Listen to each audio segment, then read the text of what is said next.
လို့ပြောရမှာပါဒီခစ်ဆန်နေဆိုတာရဲ့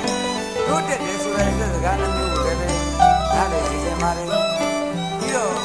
ကိုယ့်ရင်ကျင်းကိုကိုယ့်လူကကိုယ့်ပြည်ရဆိုတာကိုအမေပါကတဏှာကဝယ်ထားပြီးချစ်စေခြင်းလုံးလုံးဒီစင်းကိုစေတနာတတ်မှတ်ပြီးပြရမှာပါကဲနောက်တော့ဘောတယ်ကြီးဘုရားကိုချင်းအဲ့ဒါလေးနဲ့ဆက်ဆက်ပြီးတော့နောက်တော့ဒီစင်းဟာပုံပြီးတော့အရသာရှိတာပါ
Yes,